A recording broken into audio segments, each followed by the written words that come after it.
Welcome to Naskar Academy YouTube channel. Netaji Subhash open ইউনিভার্সিটির আন্ডারে যে সকল সুপ্রিয় ছাত্রছাত্রীরা বর্তমানে এই 2024 সালে UG first year, UG second year, UG third year ও বিডিপি স্তরে অ্যাসাইনমেন্ট এক্সাম দিতে চলেছেন হাতে গোনা অল্প দিন পর, তারা প্রত্যেকেই জিজ্ঞাসা করছেন অ্যাকচুয়ালি আমাদের অ্যাসাইনমেন্ট কবে থেকে শুরু হবে, তো কোন সময়ে আপনাদের অ্যাসাইনমেন্ট এক্সাম শুরু হওয়ার সম্ভাবনা অত্যন্ত প্রবল তা এই ভিডিওতে আলোচনা করব। অবশ্যই এই ভিডিওটি প্রেডিকশন মূলক ও ক্যালকুলেশন মূলক। শেষ পর্যন্ত ভিডিওটি ওয়াচ করবেন। চ্যানেলে নতুন হলে অবশ্যই আমাদের চ্যানেলটি সাবস্ক্রাইব করে রাখবেন। আর পূর্বের মতো আবারও বলবো, যারা এখনো পর্যন্ত A to Z আপডেটের জন্য আমাদের গ্রুপে যুক্ত হতে পারেননি, এই ভিডিও ডেসক্রিপশন বক্সে দেওয়া লিংক অনুসরণ করে আমাদের টেলিগ্রাম গ্রুপে যুক্ত হয়ে যান। আমরা প্রত্যেকেই জানি exam form fill up complete হওয়ার পর কিছুদিনের মধ্যে অ্যাসাইনমেন্ট প্রক্রিয়া শুরু হয়। প্রসঙ্গক্রমে লক্ষণীয়, এক্সাম ফর্ম ফিল আপের নোটিশে একটা এক্সামের ডেট ধার্য করা থাকে। মোটামুটি এই ডেটকে টার্গেট করে অ্যাসাইনমেন্টের নোটিশ প্রকাশ হয় এবং সেই নোটিশ অনুযায়ী অ্যাসাইনমেন্ট নেওয়া হয়। এখন দেখে নেওয়া যাক এই 2024 সালে ইউজিদের এক্সাম ফর্ম ফিল আপের নোটিশে যে এক্সামের ডেট এনএসইউ তরফ থেকে প্রেডিকশন করা হয়েছে অক্টোবর মাসের তৃতীয় সপ্তাহ থেকে। তো নোটিশে বলা আছে ইউজিদের এক্সাম হতে পারে, এক্সাম আর suppose to be held from third week of October, যেটা বাস্তবিক পরিস্থিতিতে অক্টোবরের তৃতীয় সপ্তাহ থেকে পরীক্ষা ইউজিদের শুরু হওয়া কোনোভাবেই কিন্তু সম্ভবপর নয়। এক্সাম যেহেতু পিছাবে, তার সাথে সঙ্গতি রেখে ইউজিদের অ্যাসাইনমেন্ট যে একটু পিছাচ্ছে সেটা সহজেই জলের মতো পরিষ্কার। এখন অনেক ইউজি সুপ্রিয় ছাত্রছাত্রীরা বলতেই পারেন এক্সাম ফর্ম ফিল আপের নোটিশে এক্সামের আনুমানিক ডেট অক্টোবরের তৃতীয় সপ্তাহ থেকে আরো অনেকটা পিছাবে, তার কি যুক্তিগ্রাহ্য প্রমাণ আছে?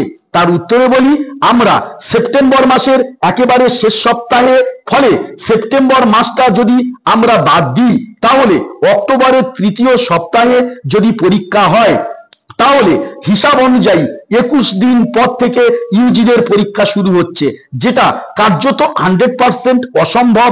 কারণ এক্সাম শুরু হতে গেলে যে যে ধাপগুলি সারা দরকার, যেমন অ্যাসাইনমেন্টের নোটিশ প্রকাশ, অ্যাসাইনমেন্টের পরীক্ষা শুরু করা, এক্সামের নোটিশ প্রকাশ করা, অ্যাডমিট ডাউনলোডের প্রক্রিয়া কমপ্লিট করা, এক্সামের সেন্টারের লিস্ট প্রকাশ করা, এগুলি এক একটি দীর্ঘমেয়াদী প্রক্রিয়া।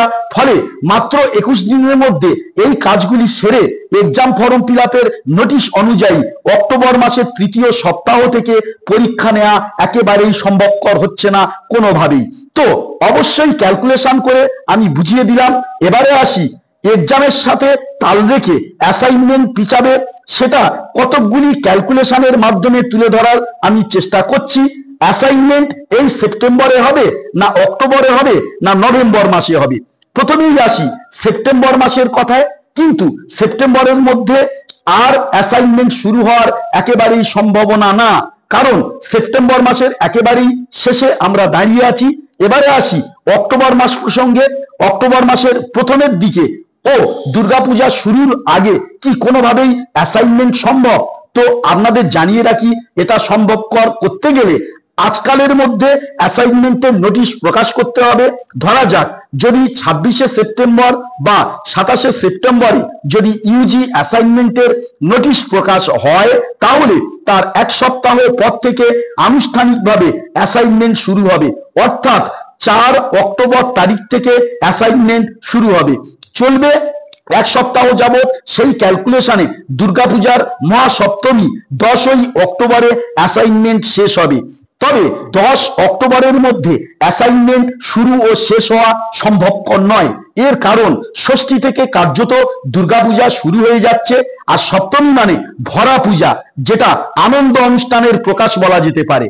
তো আপনারা প্রত্যেকেই জানেন 12ই অক্টোবর শনিবার দুর্গাপূজার বিজয় দশমী আর 13ই অক্টোবর রবিবার। অর্থাৎ ক্যালকুলেশন করে মোটামুটি বোঝা যাচ্ছে 12 বা 13 অক্টোবরের আগে বা দুর্গাপূজার আগে কোনোভাবেই অ্যাসাইনমেন্টের পরীক্ষা সম্ভবপর নয়। তো আপনাদের অ্যাসাইনমেন্টের পরীক্ষা শুরু হতে পারে দুর্গাপূজার পর, অক্টোবরের মাঝামাঝি বা অক্টোবরের শেষের দিক করে। অবশ্যই করে যে প্রেডিকশনটা দিলাম মিলিয়ে নেবেন। তো আজকের আপডেট এই পর্যন্তই।